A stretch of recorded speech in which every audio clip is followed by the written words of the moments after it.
Hello friends, स्वागत है आपका हमारे इस वीडियो में। आज हम आपको तारा रानी की कथा दिखाने जा रहे हैं, जो कि जागरण में सुबह के टाइम होती है। फ्रेंड्स से जरूर सुनिएगा। तो फिर आइए चलिए वीडियो शुरू करते हैं। ये श्राप देती है, अगले जन्म में तू छिपकली बनेगी और दर बदर भटकेगी। जैसे ही तारा ने रुक्मणी को ये श्राप दिया, रुक्मणी तारा के पैरों में गिर गई। आज कलयुग है, उस समय कलयुग नहीं था।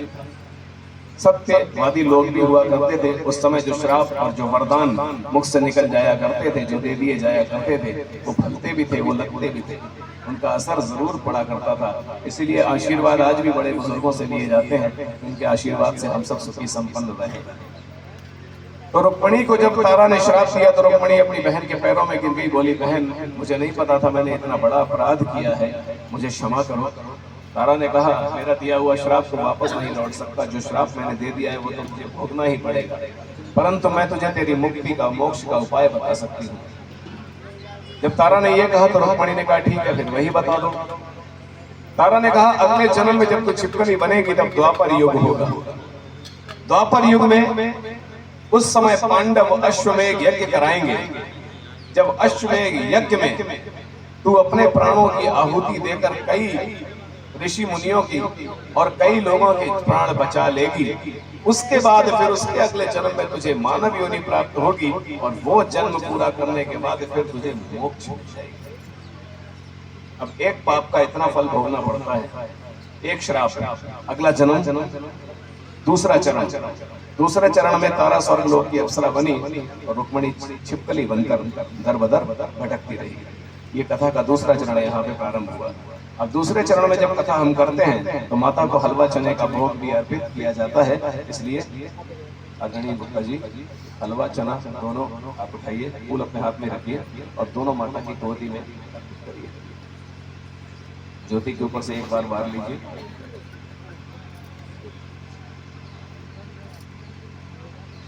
समय में तब भी आ रही कथा। ओम सर्वमंगल मंगले शिवे सर्वासार्थ शरण शरण गौरी नारायण नमोस्तुते। जय माता। गोली मार, आ जाए उधर से आइए। समय सिर्फ एक ही बार रुका था, जब महाभारत में कुरुक्षेत्र में भगवान श्री कृष्ण ने भगवत गीता का उपदेश दिया था। उस समय भगवान श्री कृष्ण ने समय को रोक दिया था। इसीलिए वो उपदेश सिर्फ या तो अर्जुन ही सुन पाए थे या फिर धृतराष्ट्र के महल में बैठे सिर्फ दूरदर्शी संजय सुन पाए थे। इसके अलावा भगवान कृष्ण का वो विराट रूप पूरे कुरुक्षेत्र में कोई देख नहीं पाया था, कोई सुन नहीं पाया था।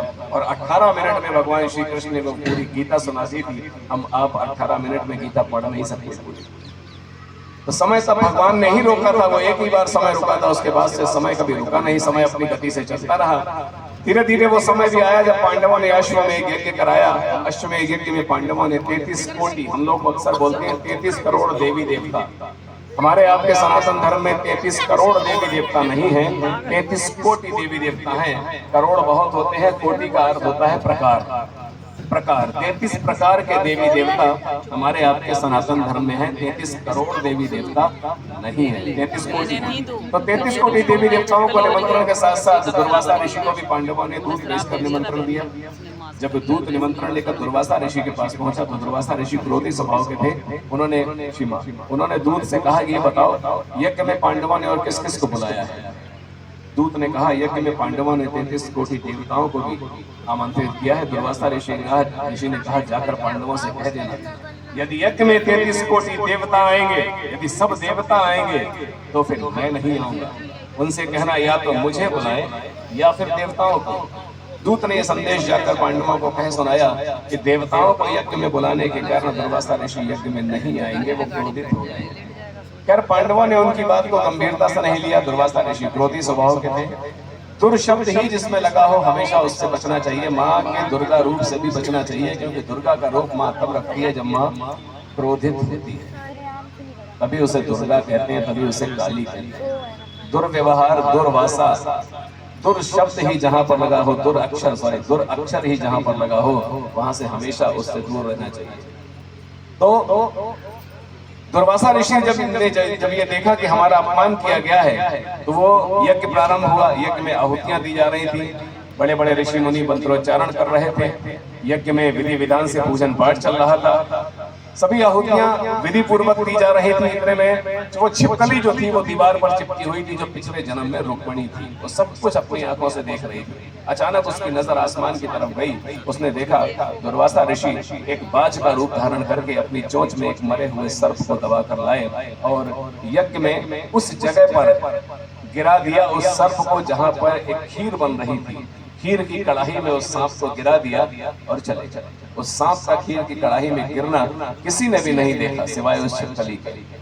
उसने सोचा यदि इस खीर को किसी ने खा लिया, सांप के गिरने से ये खीर विषैली हो गई जय मां, अगर किसी ने खा लिया तो पता नहीं कितनों के प्राणों को संकट आएगा। क्यों ना मैं इस खीर को खा लूं, मैं इस खीर में खुद कूद कर अपनी जान दे दूं, अपने प्राण दे दूं और सबके प्राण बचा लूं। जैसा कि पिछले जन्म में तारा ने कहा था कि जब तुम अपने प्राण देकर सबके प्राण बचा लोगी, तब उसके बाद तुम्हें मानव योनि फिर प्राप्त होगी और उसके बाद तुम मुक्ति पाओगी। श्राप इस कदर फलता है, समय अपनी गति से चलता रहा। छिपकली ने जैसे ही विचार किया और विचार करके सबके प्राणों को बचाने के लिए उसने खीर की कढ़ाई में छपाक से छलांग लगा दी। जैसे ही छपाक से छिपकली कढ़ाई में गिरी तो छिपकली को गिरते हुए कई लोगों ने देखा। लोग छिपकली को बुरा भला कहने लगे, अरे रे रे रे, ये छिपकली कढ़ाई में गिर गई, अब तो ये प्रसाद की खीर बेकार हो गई, अब इस खीर का क्या किया जाए, इस खीर को नष्ट कर दिया छिपकली ने। कई लोगों ने विचार विमर्श करके कहा इस खीर को फेंक दिया जाए। कढ़ाई को पलटा गया, खीर को फेंक दिया गया। जब खीर को फेंका गया तब उसमें मरे हुए सांप को सभी ने देखा। तब सभी ने सोचा इस छिपकली ने तो अपने प्राणों की आहुति देकर हम सबके प्राण बचा लिए। अगर ये ना गिरती, हम इसे ना देखते, तो विषैले सर्प की पड़ी हुई खीर को हम सब खा लेते और न जाने कितनों के प्राणों को संकट आता। सभी ने भगवान से प्रार्थना करके कहा, हे प्रभु, हे ईश्वर, इस छिपकली को सभी योनियों में उत्तम मानव योनि प्राप्त हो और फिर ये मोक्ष को प्राप्त हो। अगले जन्म में दोनों बहनों ने फिर जन्म लिया। अगले जन्म में दोनों बहनों ने फिर जन्म लिया। एक ही राजा के घर में जन्म लिया और राजा स्पर्श के घर में जन्म लिया। राजा स्पर्श ने पहले तारा ने जन्म लिया। राजा ने उसकी कुंडली बनवाई। पंडितों ने कहा, महाराज ये कन्या आपके लिए बड़ी शुभ है। जब तक ये कन्या आपके राज्य में रहेगी, आपके राज्य में किसी प्रकार का संकट नहीं आएगा, किसी प्रकार का कोई भी दुराचार नहीं होगा, आपके राज्य में किसी प्रकार की कोई भी मुसीबत नहीं आएगी, कुछ भी नहीं। जब तक ये कन्या आपके राज्य में, आपके महल में खेलेगी कूदेगी, जब तक रहेगी, जब तक इसका विवाह नहीं होगा। राजा बड़े प्रसन्न हुए। राजा ने कुछ समय के पश्चात एक और कन्या ने जन्म लिया, तो राजा ने उसकी भी कुंडली पंडितों को दिखाई। तो पंडितों ने कुंडली देखकर कहा, महाराज, जहां एक तरफ आपकी पहली वाली कन्या आपके लिए शुभ है, वहीं ये दूसरी कन्या आपके लिए बिल्कुल शुभ नहीं है, ये अशुभ है। अगर ये कन्या आपके राज्य में रही तो आपके राज्य में पता नहीं कितनी मुसीबतें आ जाएंगी, कितनी मुसीबतों से आपका राज्य घिर जाएगा। महाराज ने कहा, फिर क्या किया जाए? लोगों ने आपस में विचार विमर्श करके कहा, इस कन्या को मरवा दो। राजा ने कहा, नहीं, कन्या हत्या का पाप मैं अपने सर पर नहीं ले सकता, कोई और उपाय बताइए। तब कुछ लोगों ने विचार विमर्श करके कहा, महाराज, फिर एक तीसरा उपाय है। आप एक लकड़ी का संदूक बनवाइए, उस लकड़ी के संदूक के ऊपर से सोना चांदी हीरे जवाहरात जड़वाइए, अंदर इस नवजात कन्या को लिटाइए और उस संदूक को नदी में प्रवाहित करा दीजिए। सोना चांदी जड़ा हुआ संदूक नदी में बहते बहते जहां भी जाएगा, जो कोई भी व्यक्ति लालचवश उस संदूक को निकाल लेगा, वो आपकी कन्या को भी पाल लेगा। कहीं ना कहीं आपकी ये कन्या पाल ली जाएगी, आपको किसी तरह का पाप भी नहीं लगेगा। राजा ने ऐसा ही किया। एक लकड़ी का संदूक बनवाया, उसमें नवजात कन्या को लेटाया, ऊपर से सोना चांदी हीरे जवाहरात जड़वाए, संदूक को नदी में प्रवाहित करा दिया। संदूक बहते बहते नदी में बहते बहते काशी पहुंचा। काशी में गंगा किनारे एक सफाई करने वाला व्यक्ति, एक हरिजन व्यक्ति, वो गंगा किनारे की सफाई कर रहा था और एक पंडित जी गंगा में स्नान कर रहे थे। दोनों की नजर उस संदूक पर पड़ी। पहले पंडित जी की नजर पड़ी। पंडित जी ने उस सफाई कर्मी को कहा, ए इधर आ। तो सफाई कर्मी पंडित जी के पास हाथ जोड़कर आया, बोला, जी पंडित जी। पंडित जी बोले, वो देख, नदी में कोई चीज बहती हुई, संदूक जैसी कोई चीज बहती हुई जा रही है, जा उसे निकाल। वो सफाई कर्मी गंगा में कूद गया, तैरते हुए संदूक के पास तक पहुंच रहा था। रुको रुको रुको की आवाज भी लगा रहा था। संदूक उसके हाथ में आ भी गया। संदूक को लेकर किनारे पहुंचा। जब किनारे पहुंचा तो पंडित जी ने संदूक में जब देखा कि ऊपर से सोना चांदी हीरे जवाहरात पता नहीं कितना ये सब जड़ा हुआ है, तो पंडित जी के मन में लालच आ गया। संदूक को खोलने से पहले उस हरिजन व्यक्ति ने जो सफाई कर रहा था, उसने पूछा, पंडित जी, संदूक तो मैं आपके कहने से निकाल लाया, जय माता। लेकिन मुझे क्या पुरस्कार मिलेगा, मुझे क्या मिलेगा? पंडित जी ने कहा एक काम कर, अभी संदूक मैंने खोला नहीं है, ना तुझे पता है इसके अंदर क्या है, ना मुझे पता है इसके अंदर क्या है। संदूक का जो ऊपर का ये लकड़ी का हिस्सा है, क्योंकि उसमें सोना चांदी जला था, पंडित जी बोले ये मेरा, अंदर जो भी निकले वो तेरा। वो सफाई कर्मी मान गया, उसने संदूक को खोला, अंदर एक नवजात कन्या निकली। पंडित जी बोले तेरी तो किस्मत ही खराब। तो बोला कैसे पंडित जी? पंडित जी बोले देख, मुझे सोना चांदी मुझे मिला, मुझे धन मिला, तुझे मिली कन्या छोटी सी, अब तो इसे घर ले जाएगा, पालेगा पोसेगा, ये बड़ी होगी, इसके ब्याह की तैयारी करेगा, इसके लिए धन जोड़ेगा, तेरे पास तो सिर्फ समस्या ही समस्या है। वो बोला पंडित जी जैसी जिसकी किस्मत उसे वैसा मिला, आप धन ले जाइए, मैं कन्या ले जाता हूँ, वैसे भी मेरी कोई संतान नहीं है। वो उस कन्या को लेकर अपने घर पहुंचा, अपनी पत्नी को सारा वृत्तांत बताया कि इस तरह से एक कन्या मुझे नदी में बहती हुई मिली, प्राप्त हुई है। उसकी पत्नी ने उस कन्या को पाल लिया और पूछा इसका नाम क्या रखेंगे? उस हरिजन ने कहा इसका नाम रखेंगे, जब ये बहती हुई जा रही थी मैंने इसे रुको रुको की आवाज लगाई थी, तो इसका नाम रखेंगे रुको रुको। तो रुको पहले रुक्मणी थी, फिर शिवकली थी, और तीसरे जन्म में रुको बन गई।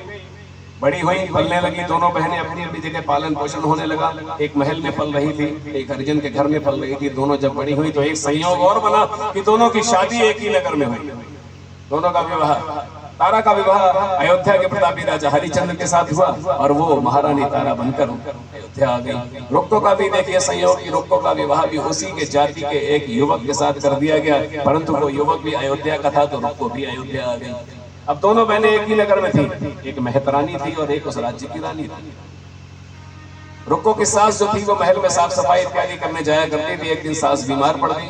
सास ने रुक्को से कहा मेरी जगह तू चली जा, आज मैं महल में सफाई करने नहीं जा पाऊंगी। सास का कहना मानकर रुक्को जो थी महल में, राजा के महल में सफाई करने जब पहुंची तो तारा की नजर उस पर पड़ी। तारा ने कहा तुम यहाँ आओ। महारानी के सामने हाथ जोड़कर जब वो रुक्को गई तो जमीन में बैठ गई। तारा उसे देखकर मुस्कुराई, क्योंकि तारा बहुत तेजवान स्त्री थी। तारा उसे देखकर मुस्कुराई और कहा तुम नीचे नहीं, तुम मेरे समीप आकर बैठो। तो रुक्को ने कहा मैं आपके पास कैसे बैठ सकती हूँ, आप तो रानी हैं और मैं साफ सफाई करने वाली, आपके पास कैसे बैठ सकती हूँ, मैं तो छोटी जाति की स्त्री हूँ। तो तारा ने कहा तुम छोटी जाति की स्त्री नहीं हो, तुम तो 3 जन्मों से हो मेरे साथ, तुम मेरी बहन हो। तो तारा ने 3 जन्मों का अपना दिया हुआ श्राप, फिर शिवकली और उसके बाद ये 3 जन्मों की कथा जब उसको सुनाई तब उसे विश्वास हुआ कि शायद ये ठीक कह रही है। तारा ने उसे अपने निकट बिठाया और कहा तुम मेरी बहन हो तो बहन की तरह ही बैठो। जब उसे विश्वास हो गया, उसका आत्मविश्वास बढ़ा, तो उसने कहा कि महारानी मुझे मेरे विवाह को कई वर्ष बीत गए परंतु मुझे संतान प्राप्ति नहीं हुई, मेरी गोद नहीं भरी, कुछ ऐसा करिए कि मेरी गोद भर जाए। तारा ने तो सिर्फ एक ही उपाय बताया, मैं तो माता वैष्णो देवी को मानती हूँ, माता भगवती को मानती हूँ, तू भी उनसे मांग सच्चे दिल से, इनसे मांगेगी तो ये सब मिल जाएगा। बस मांग में सच्चाई होनी चाहिए, भाव सच्चा होना चाहिए, स्वार्थ नहीं। रुक्को ने माता भगवती से प्रार्थना करके कहा माँ मुझे एक पुत्र की प्राप्ति हो, मैं तुम्हारा जगराता कराऊंगा। माँ ने सुन ली उसकी पुकार। 9वें महीने में रुक्को के गर्भ से एक अत्यंत सुंदर बालक ने जन्म लिया। जब सुंदर से बालक ने जन्म लिया तो रुक्को उस पुत्र के मोह में, उस बालक के मोह में इतना खो गई कि माता का जगराता करवाने का, जागरण करवाने का जो संकल्प माँ से लिया था, माँ को दिया था, वो भूल गई। धीरे धीरे इस बात को 6 वर्ष बीत गए, बालक 6 वर्ष का हो गया परंतु माता का जागरण नहीं हुआ। अब इस बात से माता जब 6 वर्ष बीत गए तो माता भी रुष्ट हो गई, इसने अपना वचन निभाया नहीं, इसने पुत्र मांगा, मैंने पुत्र दिया, परंतु रुक्को अपना वचन भूल गई। एक दिन उसके पुत्र को माता निकल आई, बीमार पड़ गया, छोटे छोटे दाने से निकल आया। रुक्को ने बहुत इलाज कराया परंतु पुत्र ठीक नहीं हुआ। रुक्को तब महल में गई, महल में जाकर कहा कि मेरे पुत्र को अच्छा करो। तो महारानी मेरा पुत्र ठीक ही नहीं हो रहा है। तब तारा ने कहा तू ध्यान करके देख कि माता की पूजा, माता की सेवा में तुझसे कोई कहीं भूल, कोई गलती ये तो नहीं हुई थी। रुक्को को 6 वर्ष पहले की बात ध्यान आई, अरे मैंने तो जब माता से पुत्र मांगा था तो माता का जगराता, जागरण करवाने का भी संकल्प मैंने लिया था परंतु आज तक मैं करवा नहीं पाई। तारा ने कहा बस यही भूल तुझसे हुई है, माता से क्षमा मांगो और माता का जागरण करवाओ, तुम्हारा पुत्र जरूर ठीक होगा। रुक्को ने फिर सच्चे मन से माता से क्षमा मांगी, कहा माँ मैं पुत्र मोह में खो गई थी, मुझे क्षमा करें, मैं आप मेरे पुत्र को ठीक कर दे, मैं आपका जगराता अवश्य करवाऊंगी। अगले दिन ही रुक्को का पुत्र ठीक हो गया। रुक को पास के मंदिर में गई। मंदिर में जाकर जो मंदिर के पुजारी बैठे थे, मंदिर के पुजारी से कहा, पंडित जी मुझे मंगलवार को अपने घर माता का जागरण करके माता का जागरण करवाना है, सो कृपया आप मंगलवार को मेरे घर पधार कर माता का जगराता करके मुझे कृतार्थ करें। पंडित जी बोले, तू तो छोटी जाति की स्त्री है, भला तेरे घर में हम जगराता करने कैसे आ सकते हैं? तो एक काम कर, यही 5 रुपए मंदिर में दान कर दे। 5 रुपए उस समय बड़ी चीज होती थी। यही 5 रुपए मंदिर में दान कर दे, हम तेरे नाम से यही माता का जागरण कर देंगे, परंतु तेरे घर नहीं आ पाएंगे। रुक्को ने कहा, पंडित जी आप ऊंच नीच का, छोटे बड़े का भेदभाव क्यों करते हैं? जात पात का भेदभाव क्यों करते हैं? माता की नजर में तो सारे बच्चे बराबर हैं, जैसे आप हैं वैसे हम हैं। पंडित जी ने कहा, बातें तो बड़ी बड़ी करती है, चल जा, मैं तुझसे एक शर्त रखता हूँ, अगर इस राज्य की महारानी तारा तेरे जगराते में आना स्वीकार कर ले तो हम तेरे घर जगराता करना स्वीकार कर लेंगे। रुक्को दौड़ी दौड़ी महारानी के पास गई, कहा, महारानी पंडित जी ने ये कहा है, अगर आप मेरे जागरण में आना स्वीकार कर लें तो पंडित जी जागरण करना स्वीकार कर लेंगे। तारा ने कहा, ठीक है, मैं तुम्हारे जगराते में मंगलवार को अवश्य आऊंगी। पंडित जी से कहना वो जागरण की तैयारी करें। रुक्को के घर में मंगलवार की शाम को जगराते का आयोजन हुआ, माता का पूजन हुआ, जगराता प्रारंभ हुआ। उधर महल में तारा छटपटा रही थी, वचन दिया था। किंतु जब ये वचन दिया था रुक्को को कि मैं तुम्हारे जगराते में अवश्य आऊंगी, तब वहां पर महल में एक नाई था जिसका नाम सेना नाई था। उसने ये बात सुन ली और महाराज हरिश्चंद्र को जाकर बताई, हरिश्चंद्र को, कि महाराज महारानी आपकी जो है मंगलवार की रात को किसी हरिजन के घर जगराते में जाएंगी, जागरण में जाएंगी। महाराज पहले हंसे फिर मुस्कुराए, बोले कि तेरी बात झूठी है, तेरे कानों ने झूठ सुना है। वो नाई बोला, महाराज मैंने मेरे कानों ने ही नहीं सुना, मेरी आंखों ने भी देखा है महारानी को ये कहते हुए। अब आप जाने, आपकी रानी जाने, मैंने जो सुना और जो देखा वो आपको बता दिया। महाराज को विश्वास तो नहीं हुआ, परंतु मंगलवार को वो देखना चाहते थे कि महारानी तारावती जागरण में जाती हैं या नहीं। अब महाराज जल्दी सो जाया करते थे। उस दिन महाराज ने भी चालाकी कर दी। महाराज ने क्या किया, एक छोटी सी अपनी उंगली में एक छोटा सा चीरा लगा लिया, उंगली काट ली अपनी और उस खुद की उंगली में नमक भर लिया, जिससे कि नमक भरने से, कटी हुई उंगली में नमक लगाने से उंगली में दर्द हो और वो सोना भी चाहे तो सो ना पाए, नींद नहीं आए। अब जब ये हुआ कि महाराज को नींद नहीं आ रही थी तो तारा बड़ी चिंतित हुई कि वहां जगराता शुरू हो गया, प्रारंभ हो गया और हम अभी निकल भी नहीं पाए, मेरा तो वचन झूठा हो जाएगा, कैसे जाएं? हाँ बेटा, छोटा सा बालक आ रहा है।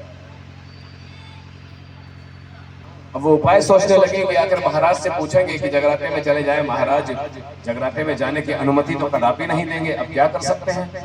उसने माता रानी से मन ही मन प्रार्थना करके कहा, हे माता, किसी तरीके से महाराज को सुला दो, मैं जगराते में आ जाऊं। बस माता ने उसकी पुकार सुनी और महाराज ने नमक भर लिया था उंगली काट कर, उसके बाद भी उन्हें नींद आ ही गई, वो सो गए। जैसे ही महाराज सो गए तो रुक्को के घर में जो जगराता हो रहा था वहां जाने के लिए महारानी तारा ने एक साड़ी का पल्लू अपनी खिड़की से बांधा, खिड़की से बांधकर नीचे उतरी। नीचे उतरने में उतरकर जैसे ही भागी है तो भागने में उनके हाथ का जो रुमाल होता है वो छूट कर गिर गया और उनका कंगन और पांव की पायल वो भी रास्ते में। कुछ डाकू थे, उन्होंने देखा एक स्त्री आ रही है, अंधेरे में उन्हें ये नहीं पता चला कि इस राज्य की महारानी है। एक स्त्री चली आ रही है और सोने के आभूषण भी हैं हाथ में और गले में, तो वो उन्होंने छीन क्या लिए, उन्होंने दे दिए कि ये ले लो, लेकिन मुझे जाने दो।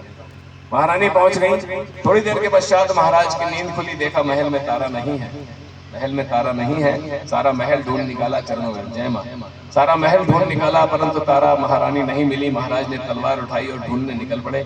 सबसे पहले उन्हें रुमाल मिला जो उन्होंने अपने पास रख लिया। आगे जंगल में जो आभूषण महारानी ने लुटेरों को दे दिए थे उतार कर ये रख लो और मुझे जाने दो, वो लुटेरे उसका बंटवारा कर रहे थे। महाराज ने उन्हें डांटा, उन्हें जेल में डलवाया और वो आभूषण महारानी के, उन्होंने कहा मेरी महारानी के हैं, और वो आभूषण उनसे ले लिए। उसके बाद ढूंढते ढूंढते वहां पहुंचे जहां माता रानी का जगराता चल रहा था, जगराता हो रहा था। एक पेड़ की ओट में छुपकर महाराज वो थे, सारा जगराता देखने लगे।